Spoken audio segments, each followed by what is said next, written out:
Bismillahirrahmanirrahim. Assalamualaikum warahmatullahi taala wabarakatuh. Salam sejahtera dan selamat petang kepada seluruh rakyat Malaysia. Berdiri bersama dengan saya ialah timbalan saya, iaitu timbalan Ketua Pengarah Kesihatan Bahawa Kesihatan Awam, iaitu Datuk Dr. Chong Chee Kiong. Dan saya mula dengan Kementerian Kesihatan Malaysia ingin memaklumkan bahawa terdapat 51 kes yang telah pulih dan dibenarkan discharge pada hari ini. Jumlah kumulatif kes yang telah pulih sepenuhnya daripada jangkitan COVID-19 dan telah dibenarkan discharge pada ward adalah sebanyak 7,065 kes, iaitu bersamaan dengan 84.4% daripada jumlah keseluruhan kes. Sehingga 11 Jun 2020 jam 12 tengah hari, terdapat 31 kes baru yang telah dilaporkan hari ini. Ini menjadikan jumlah kes positif COVID-19 di Malaysia adalah sebanyak 8,369 kes. Oleh itu, jumlah kes aktif dengan keboleh jangkitan COVID-19 adalah 1,186 kes dan mereka telah diasingkan dan diberi rawatan di hospital. Ingin dimaklumkan daripada 31 kes baru yang dilaporkan hari ini, 11 kes adalah kes import yang mendapat jangkitan di luar negara. Daripada 20 kes penularan dalam negara, 19 kes adalah bukan warga negara dan hanya 1 kes adalah di kalangan warga negara Malaysia, iaitu merupakan kes di Ulu Klang, Selangor dari saringan sekolah Tafiz. Perincian bagi 19 kes yang lain ialah di kalangan bukan warga negara adalah seperti berikut. 16 kes daripada kluster pedas di Negeri Sembilan, 1 kes kluster Tafiz, Kampung Sungai Lui, Selangor, 1 kes kluster syarikat pembersihan Kuala Lumpur dan 1 kes saringan pekerja tapak pembinaan di wilayah Persekutuan Kuala Lumpur. Sehingga kini sebanyak 5 kes positif COVID-19 sedang dirawat di unit rawatan rapi dan tiada kes yang memerlukan bantuan pernafasan. Adalah dimaklumkan bahawa tiada pertambahan kes kematian berkaitan dengan COVID-19 dilaporkan hari ini. Justru jumlah kumulatif kes kematian COVID-19 di Malaysia adalah kekal 118 kes, iaitu bersamaan dengan 1.41% daripada jumlah keseluruhan kes. Sejak awal wabak COVID-19 lagi, kita telah berdepan dengan cabaran memerangi virus dan viral. Virus yang kita hadapi adalah virus SARS-CoV-2 yang menyebabkan jangkitan COVID-19. Manakala isu viral yang dimaksudkan pula adalah penularan berita palsu serta maklumat yang tidak sahih yang merebak dalam masyarakat secara lebih pantas daripada penularan virus COVID-19 itu sendiri. Seperti yang dipetik oleh Dr. Tedros, Ketua Pengarah Pertubuhan Kesihatan Sedunia, kita bukan sekadar memerangi wabak COVID-19, malah turut memerangi infodemik berkaitan dengan virus ini. Kedua-dua isu ini perlu kita tangani serentak. Dalam pada petugas kesihatan dan lain-lain anggota barisan hadapan bekerja keras membendung penularan virus COVID-19, pihak pengamal media dan wartawan juga memainkan peranan utama sebagai barisan hadapan dalam memberikan maklumat yang sahih dan tepat memerangi berita palsu COVID-19. Pelbagai platform media massa, media sosial dan media baru yang telah digunakan bagi memastikan orang ramai sentiasa dimaklumkan dengan maklumat dan berita yang tepat, cepat dan sahih mengenai wabak COVID-19. Ini termasuk tugasan yang dijalankan oleh wartawan, juru gambar, juru kamera di lampangan dan pelbagai petugas di studio, misalnya penyunting, juru berita, petugas media sosial dan sebagainya. Malahan juru bahasa isyarat juga memainkan peranan yang sangat penting untuk menyampaikan maklumat kepada mereka yang berkomunikasi melalui bahasa isyarat. Kementerian Kesihatan ingin mengucapkan terima kasih kepada semua rakan dalam bidang kewartawanan yang telah memainkan peranan yang sangat besar sebagai barisan hadapan dalam menyampaikan situasi sebenar COVID-19 kepada masyarakat. Ternyata dalam dunia serba moden ini, penggunaan media baru dan media sosial semakin meluas. Kewartawanan konvensional kini bukanlah satu-satunya kaedah penyebaran maklumat. Kini semua pengguna media baru dan media sosial juga adalah ibarat wartawan, melapor dan menyebarkan luas maklumat mengenai pelbagai perkara dalam tempoh 24 jam dan 7 hari seminggu, dan inilah konsep citizen journalism. Kementerian Kesihatan memuji ramai netizen yang telah bersama-sama dengan kerajaan dalam memerangi COVID-19. Ramai yang telah menjalankan tanggungjawab sosial mereka dengan memuat naik dan menyebar luas maklumat yang tepat dan sahih mengenai COVID-19. Perintah kawalan pergerakan dan juga pelbagai maklumat berkaitan yang disalurkan oleh kerajaan. Namun begitu, terdapat segelintir netizen yang tidak bertanggungjawab dan menyebarkan maklumat palsu, fitnah dan lebih serius ada juga menghasut orang ramai untuk tidak akur kepada peraturan dan nasihat yang diberikan. Seperti yang dimaklumkan oleh Yang Berhormat Menteri Kanan Kluster Keselamatan Datuk Seri Ismail Sabri, sehingga 11 Jun 2020, sebanyak 266 kertas siasatan telah dibuka oleh PDRM dan Suruhanjaya Komunikasi dan Multimedia Malaysia berhubung berita palsu berkaitan dengan COVID-19. 30 kes telah didakwa di mahkamah, 11 diberi notis amaran dan 18 telah mengaku bersalah. Tahniah diucapkan kepada PDRM dan SKMM yang telah terus membuat pemantauan ketat terhadap penyebaran berita palsu. Dalam masa yang sama, sebanyak 330 penafian dan penjelasan mengenai berita palsu telah diperjelaskan kepada orang ramai oleh pasukan respon pantas Kementerian Komunikasi dan Multimedia Malaysia yang ditubuhkan bagi membantu membendung penyebaran berita palsu berkaitan dengan COVID-19. Orang ramai diingatkan supaya berhati-hati sebelum menyebarkan sebarang kandungan yang diragui kesahihannya dan boleh menyalurkan maklumat kepada pasukan respon pantas di talian 0389 115 103 atau layari www.sebenar.my untuk menyemak kesahihan berita. Pihak Kementerian Kesihatan Malaysia menyeru kerjasama daripada setiap individu agar kita dapat sama-sama membendung wabak COVID-19 dan memastikan rantaian jangkitan COVID-19 dapat diputuskan di negara kita. Amalan-amalan yang disarankan adalah elakkan 3S dan 3C, iaitu elakkan kawasan yang sesak, crowded place, elakkan kawasan yang sempit, confined space, dan elak sembang atau bertutur dengan jarak yang dekat, close conversation. Amalkan 3W, iaitu wash, kerap mencuci tangan dengan air dan sabun. Wear, sangat digalakkan memakai alat penutup separuh muka, iaitu penutup hidung dan mulut, face mask, di tempat awam atau jika bergejala.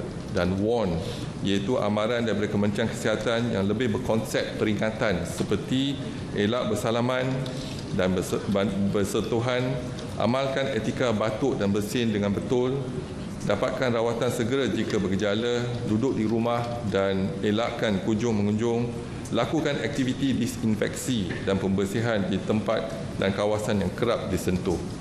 Selain itu, sentiasa ingatlah kepada SOP, iaitu S, syarat-syarat yang ditetapkan di bawah PKPP. O ialah orang berisiko tinggi seperti kanak-kanak, bayi, warga emas dan orang kurang upaya perlu dilindungi. Manakala individu tidak sihat dan bergejala, dikehendaki segera menjalani pemeriksaan kesihatan.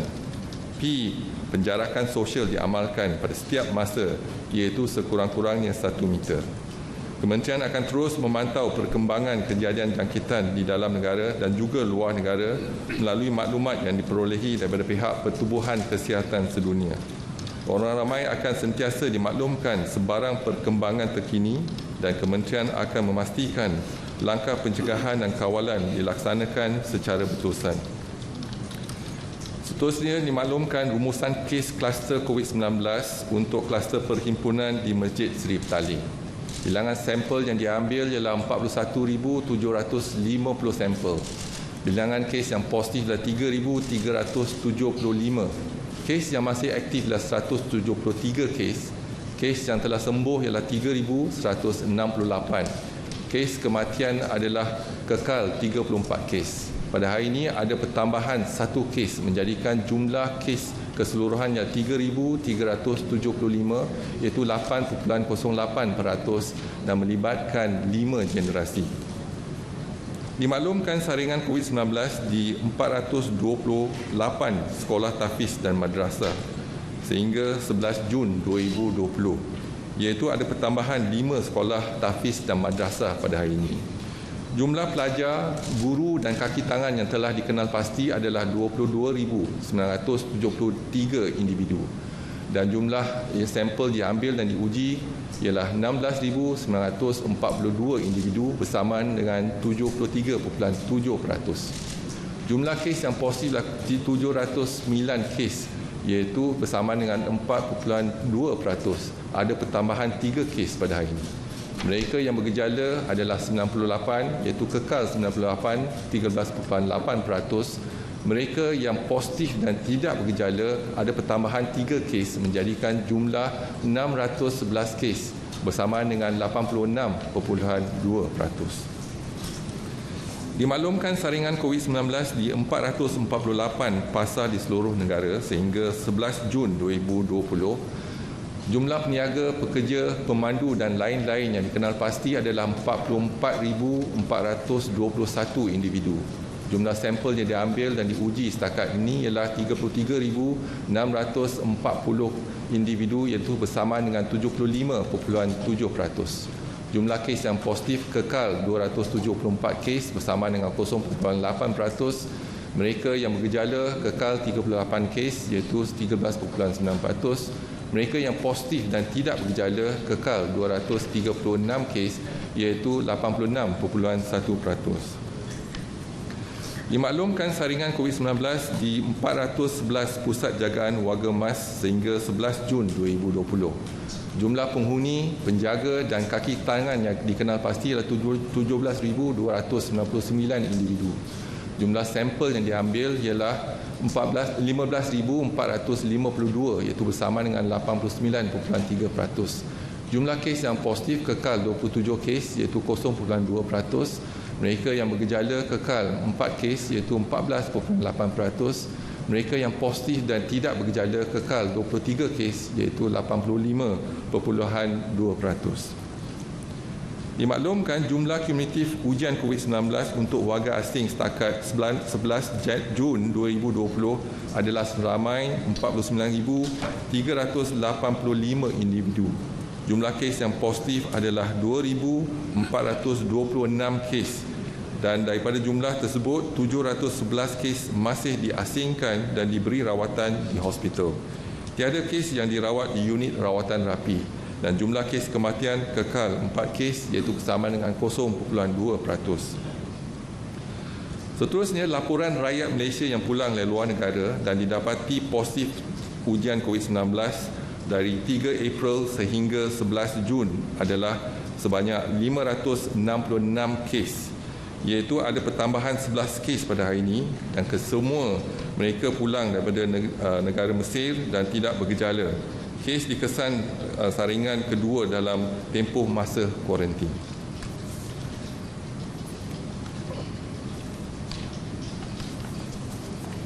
Seterusnya dimaklumkan laporan kluster depo tahanan imigresen sehingga 11 Jun 2020.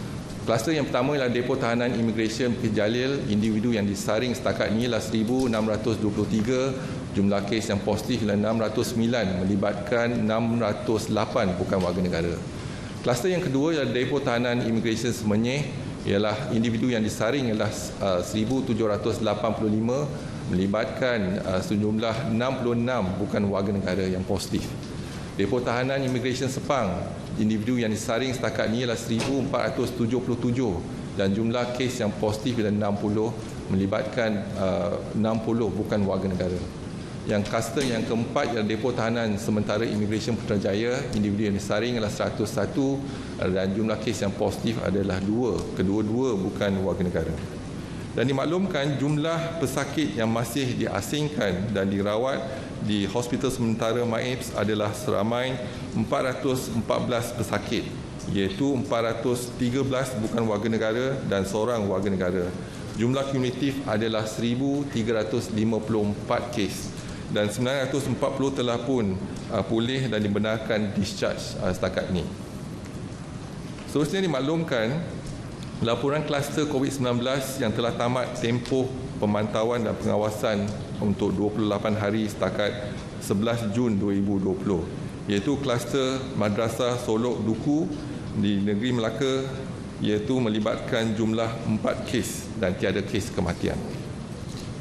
Dan laporan kluster COVID-19 yang aktif di Malaysia sehingga 11 Jun 2020, yang kluster pertama ialah kluster Pedas. Pada hari ini ada pertambahan 16 kes dan 16 kes ini adalah saringan ulangan yang mereka yang telah dikuarantinkan selama ini. Jadi dalam tempoh kuarantin iaitu hari ke-13 kita akan melaksanakan satu lagi saringan dan 16 kes didapati positif dan jumlah kes keseluruhan ialah 276 kes. Kluster yang kedua ialah kluster Kampung Sungai Lui, Ulu Langat, ada pertambahan satu kes menjadikan jumlah keseluruhan 211 kes. Kluster yang ketiga ialah Syarikat Pembersihan Kuala Lumpur, ada pertambahan satu kes menjadikan jumlah kes 4 kes. Dan 25 kluster yang lain tiada pertambahan pada hari ini. Dimaklumkan kapasiti harian 50 makmal COVID-19 setakat 10 Jun 2020. Kapasiti had maksima ialah 34,951 dan semalam kita berjaya melaksanakan 14,745 ujian dan iaitu bersamaan dengan 42%.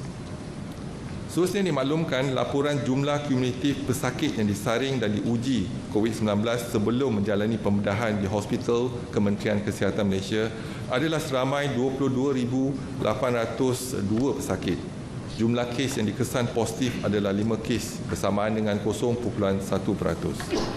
Dimaklumkan juga jumlah kumulatif ujian rapid test kit antigen setakat ini adalah 12,942 ujian dan 69 ujian adalah positif sama dengan 0.5%. Dan kesimpulannya pada hari ini kita dapati ada 31 kes yang dikesan positif, iaitu 11 kes import, kesemua mereka pulang pada negara Mesir dan mereka tidak bergejala dan ujian saringan kedua telah mendapati mereka positif. Dan kita ada 20 kes penularan tempatan, iaitu satu melibatkan warga negara Malaysia iaitu pelajar tahfiz berumur 13 tahun di Ulu Klang, Selangor dan kita ada 16 kes kluster Pedas iaitu saringan ulangan juga dan kita ada satu kes daripada tapak pembinaan dan satu kes daripada tapak kluster pembersihan dan juga satu kes saringan daripada kluster tahfiz Sungai Lui di Ulu Langat, Selangor. Dan saya buka pada sebarang pertanyaan, dipersilakan. Assalamualaikum Datuk. Saya Syamsiah Nama. Saya ada dua soalan. Soalan pertama mengenai telah diumumkan mengenai bas ekspres dan pengangkutan awam lain dibenarkan beroperasi dengan kapasiti penuh. Mengambil kira penjarakan sosial merupakan antara kunci utama bagi mengekang penularan COVID. Mungkin KKM ada nasihat kepada pengguna dan rakyat Malaysia mengenai kelonggaran terbaru ini. Soalan saya kedua ialah memandangkan kita cuma ada satu kes di kalangan warga negara hari ini. Mungkin KKM boleh memberi unjuran masa bilakah sifar COVID boleh dicapai di negara kita dan adakah Malaysia akan menggunakan pakai 14 hari sifar kes barulah kita boleh isytihar kita bebas COVID atau mungkin kita akan mengambil masa lebih daripada itu. Terima kasih Datuk. Okay, terima kasih. Saya jawab soalan kedua dulu. Kalau kita lihat sekarang ni, kalau kita tamatkan satu kluster, kita memakan masa tempoh 28 hari pemantauan iaitu 2 putaran inkubasi. Jadi kalau kita menggunakan pakai pemantauan dan pengawasan untuk tempoh 28 hari, bermaksud kalau kita tak ada kes sifar untuk tempoh 28 hari, kita akan isytiharkan bebas pada COVID-19. Itulah yang kita guna pakai sebagai tanda aras kita lah. Yang kedua, isu bas ekspres, yang penting sekarang ni ialah saringan. Kita masuk pada naik bas, kita akan laksanakan saringan. Kedua ialah menggunakan apps yang kita dapat kesan siapa yang duduk sebelah kita dan sebagainya. Jadi kalau kita ada maklumat tersebut, Jadi kita boleh seperti juga menaiki kapal terbang, jadi kita benarkan menggunakan kaedah tersebut, tetapi tidak ada dari segi kesesakan dalam bas tersebut. Jadi yang inilah kita menggunakan pakai kaedah ini sebagaimana kita guna pakai untuk menaiki kapal terbang juga. Sebab saringan telah dijalankan, iaitu sebelum kita menaiki kapal terbang tersebut ataupun bas tersebut, dan nama dan juga mereka pendaftaran telah pun digunakan sama. Jadi kita dapat mengesan siapa yang duduk sebelah kita, siapa yang duduk depan kita dan belakang kita. Tetapi yang kita risau ialah, bimbang ialah mereka yang kalau bersesakan. Jadi kalau berdiri contohnya, kalau terlalu ramai daripada mereka yang duduk dalam bas tu dan kapasiti itu melebihi tempat duduk, ini yang kita risaukan. Tapi kalau kita boleh kenal pasti siapa yang duduk mana, dan itu satu kaedah yang kita boleh guna pakai, dan kita melihat pada kedua-dua dari sektor, dari isu kesihatan dan juga dari isu ekonomi. Jadi cost effectiveness untuk menjalankan sesuatu perniagaan, dan juga sama ada dia akan memudaratkan kita dalam segi pengesanan pesakit kalau ada kes yang merebak contohnya.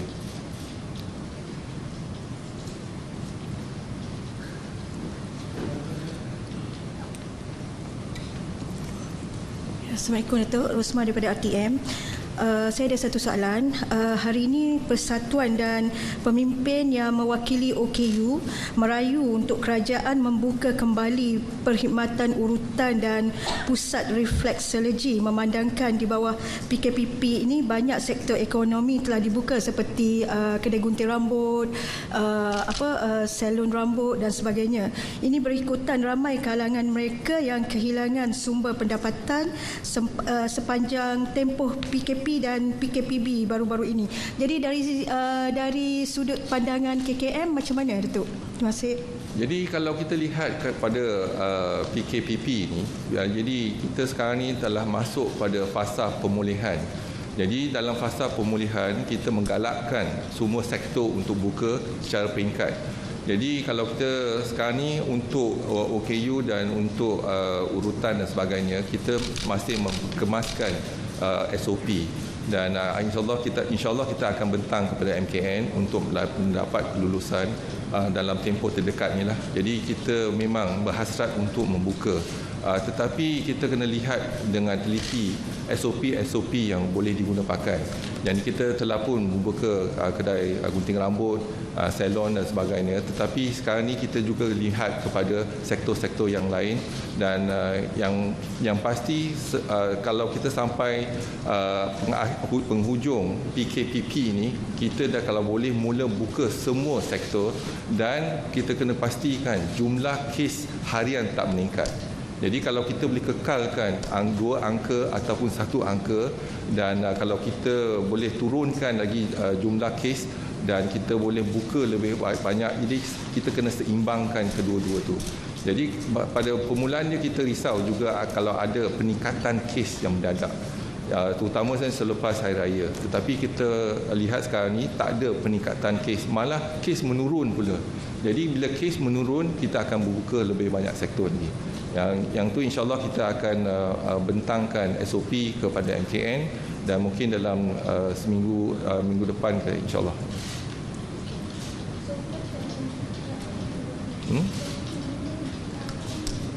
Ya, SOP kita akan bincang bersama dengan semua bahagian, dan juga kaedah-kaedah yang kita boleh guna pakai untuk menjaga keselamatan dan sebagainya lah. Jadi kita akan bincang SOP dengan teliti sebelum kita bentangkan di MKN. Assalamualaikum Datuk. Saya ada satu soalan dan ada beberapa yang ingin minta clarify tentang statistik tadi, kes baru. Pertama, kenapa ada sudden increase in cases dekat pedas, kluster pedas. Yang kedua, macam mana satu kes Tafiz student di Selangor tu dikesan. Dan kemudian macam tadi Datuk kata ada yang balik dari Mesir tu dikesan daripada second swab tapi kalau ikutkan sekarang bawah PKPP semua ni patut dah boleh balik dan kuarantin di rumah. Adakah mereka ini tested positif masa mereka dah berada di rumah, dan apa tindakan KKM? Okey, ada 3 soalan, iaitu yang pertama kluster di Pedas. Jadi kita telah pun kuarantin mereka yang terdedah pada kes yang positif. Jadi bila kita ada kes yang terdedah pada kes positif, kita telah kuarantinkan mereka dan kita akan menjalankan saringan, iaitu hari ke-13 kita jalankan saringan, dan apabila kita jalankan saringan tersebut, iaitu saringan ulangan, ada 16 kes yang positif. Dan bila positif kita asingkan mereka dan masukkan ke hospital, dan iaitu keadaan terkawal, iaitu mereka ialah dalam pengakhiran ataupun penghujung tempoh kuarantin. Itu kuarantin untuk ada close contact kepada kes yang positif. Yang kedua ialah kes pelajar umur 13 tahun di Ulu Langat, iaitu di Sekolah Tahfiz Ulu Langat. Kita telah kenal pasti, iaitu pelajar-pelajar di Sekolah Tahfiz. Jadi kita tahu mereka telah kembali pada rumah masing-masing, dan jadi kita akan mengesan mereka. Bila kita kesan mereka, kita akan jalankan saringan dan ujian, iaitu mereka adalah salah satu daripada kumpulan sasaran kita, iaitu targeted approach, yang mana kita akan menjalankan saringan. Kalau pelajar tersebut positif, kita juga akan saring keluarga mereka dan close contact pelajar tersebut. Jadi inilah salah satu pada kes yang positif dikesan melalui targeted approach kita. Yang kedua, swab yang kedua. Jadi swab yang kedua, kalau pelajar ataupun mereka yang telah dikuarantin di pusat kuarantin ataupun dikuarantin di rumah, mereka tetap akan jalankan swab yang kedua pada hari yang ke-13. Kalau swab yang kedua negatif, barulah kita isytiharkan mereka bebas dan mereka boleh diberikan surat dan keluar daripada kuarantin. Ini walaupun mereka kuarantin di rumah, konsep dia sama juga. Ataupun mereka kuarantin di pusat kuarantin, tindakan yang sama juga akan dijalankan. Yang tak ada beza dia antara di rumah ataupun di pusat kuarantin. Dan pemantauan kita ialah menggunakan kaedah My Apps, My Sejahtera, dan juga kita lihat kepada mungkin kita akan melawat ataupun menjalankan tindakan kita untuk memastikan mereka yang dikuarantin itu duduk di rumah.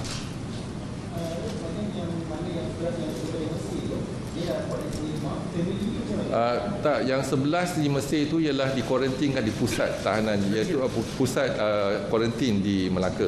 Jadi kita ada 11 daripada mereka kita dah dikuarantinkan, dan sepatutnya kita melaksanakan swab yang terakhir dan baru kita discharge mereka, tetapi dikesan positif. Jadi kesan positif kita akan asingkan, kita masukkan ke hospital dan kita akan rawat mereka ataupun untuk tempoh 14 hari. Lepas tu baru kita boleh benarkan mereka discharge.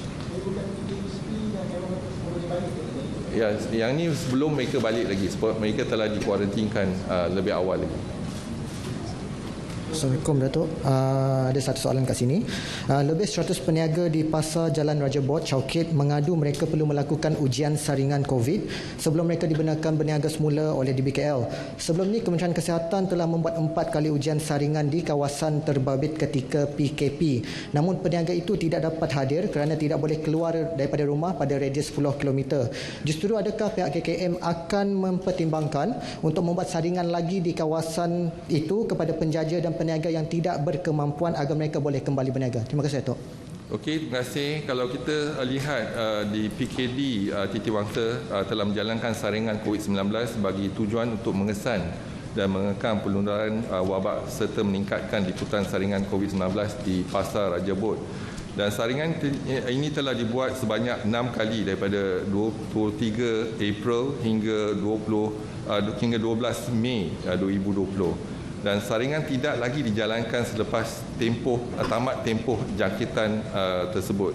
Jadi pihak Pejabat Kesihatan Titiwangsa telah memaklumkan kepada Persatuan Penjaja untuk semua petugas ataupun semua peniaga menjalani saringan.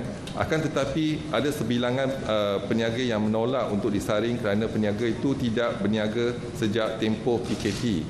Jadi jumlah saringan yang dibuat adalah sebanyak setakat ini adalah 6,477, dan kes yang positif yang dikesan adalah sebanyak 83 orang, dengan pecahan warga negara adalah 18 dan bukan warga negara adalah 65 orang. Semua kes-kes ini telah KKM laporkan sebelum ini dan tindakan susulan telah pun dijalankan.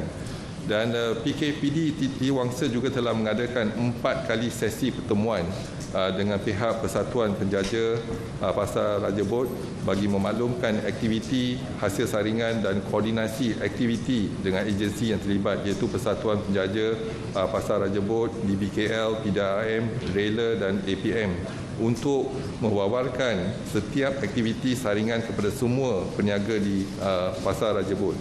Kementerian akan hanya membuat saringan, hanya akan membuat sebahagian saringan sekiranya untuk kawalan wabak seperti semasa ia dijalankan di pasar tersebut sebelum ini. Jadi sekiranya peniaga ataupun lain-lain individu mahu disaring, mereka bolehlah mendapatkan perkhidmatan di makmal-makmal swasta. Jadi kalau kita lihat, kita melaksanakan targeted approach, iaitu kalau lokaliti itu ada wabak, baru kita menjalankan saringan kepada semua, sama ada warga negara ataupun bukan warga negara. Tetapi sekarang ni kawasan tu dah kita dah hijaukan ataupun tak ada kes lagi. Tapi mereka yang melaksanakan saringan boleh dilaksanakan di makmal-makmal swasta. Jadi kementerian tak akan melaksanakan sebab kita dah hanya melaksanakan pada targeted approach, locality ataupun kumpulan sasar, iaitu kita ada 9 kumpulan sasar sekarang. Datuk, boleh satu tular di media sosial bahawa 4 daripada 11 kes import daripada Mesir itu di Kelantan. Adakah ia benar? Dan minta Datuk DG berjelaskan mengenai 11 kes import ini. Ya, bila mereka kembali pada luar negara, contohnya daripada Mesir, jadi kita akan kuarantinkan mereka. Kita akan menjalankan swab yang pertama, lepas tu negatif, kalau positif kita masukkan ke ward dan diasingkan, dan kalau negatif kita akan tahan mereka di pusat kuarantin di Melaka. Jadi mereka mungkin daripada Kelantan ataupun tempat lain, tetapi tempoh kuarantin ialah 14 hari. Jadi kita masa tempoh kuarantin tu kita akan pantau kesihatan mereka. Dan pada pengakhir ataupun penghujung tempoh kuarantin kita akan melaksanakan swab dan ataupun menjalankan test ujian COVID. Kalau ujian COVID itu positif, kita akan tahan mereka masuk kepada ward. Kalau negatif, baru kita isytiharkan mereka bebas dan boleh kembali pada kampung masing-masing. Satu soalan, Datuk. Kalau tadi Datuk kata kita ada beberapa kumpulan sasar, antaranya kita ada Tafiz, Pasar, Pusat Jagaan Warga Emas. Kalau kita lihat jumlah individu yang dikenal pasti agak tinggi berbanding jumlah saringan. Jadi bila kita boleh jangkakan semua individu yang dikenal pasti ini akan disaring, dan kenapa ada individu yang dikenal pasti tidak tampil untuk membuat saringan? Terima kasih. Jadi saringan masih berjalan. Jadi kalau kita kenal pasti individu tersebut, contohnya mereka mungkin tiada di tempat tersebut. Jadi kita akan melaksanakan saringan. Setiap hari kita akan menambah kes untuk disaring. Dan kita menambah dari segi pusat jagaan warga emas, contohnya kita menambah daripada satu pusat ke dua, ataupun setiap hari ada pertambahan pusat-pusat tersebut, dan juga sekolah tahfiz setiap hari juga ada pertambahan. Jadi kita hanya menyaringi lebih kurang 400 saja lebih pusat sekolah tahfiz. Tetapi yang kita dimaklumkan ada 1,000 lagi sekolah tahfiz di luar yang tidak didaftarkan. Jadi apa yang kita pasti ialah kita menjalankan saringan. Saringan ini juga satu surveillance. Kalau ada peningkatan kes yang mendadak di kluster-kluster tersebut, jadi kita akan meningkatkan aktiviti kawalan kita, iaitu active case detection dan sebagainya. Setakat ini bila kita saring kes tu, contohnya pusat jagaan warga emas, jadi incidence ataupun prevalence dia adalah rendah. Jadi kes tu 0.2% dan sebagainya. Jadi masih terkawal. Ini adalah untuk kita memantau sejauh mana penurunan COVID-19 ni. Contohnya untuk mereka menjalani pembedahan. Jadi mereka yang menjalani pembedahan datang pada daripada dalam komuniti, pelbagai mereka dalam sakit dalam komuniti. Jadi kalau kita menjalankan saringan tu, kita dapat melihat sama ada komuniti yang tertentu. Contohnya pesakit tu datang daripada sesuatu kawasan ataupun sesuatu kumpulan, jadi kita boleh kesan. Jadi inilah surveillance kita. Jadi yang mendapat pembedahan tu melibatkan semua orang. Jadi melibatkan komuniti-komuniti mereka. Jadi ini salah satu kaedah untuk kita menjalankan saringan tersebut, dan kita boleh pasti sama ada komuniti peningkatan kes dalam komuniti tertentu ke tidak. Selain daripada kita melaksanakan ILI dan selain daripada kita melaksanakan saringan untuk SARI, iaitu Severe Acute Respiratory Infection di hospital dan sebagainya. Jadi kita akan mempertingkatkan lagi saringan kita. Jadi untuk melihat sama ada tak peningkatan kes-kes di 9 kumpulan sasar targeted approach Kementerian Kesihatan. Dan juga kita selain pada 9 kumpulan sasar ni, kita juga melaksanakan untuk ILI, SARI dan juga pemantauan sebelum menjalani pembedahan di hospital Kementerian Kesihatan Malaysia. Okey, terima kasih. Wassalamualaikum warahmatullahi wabarakatuh.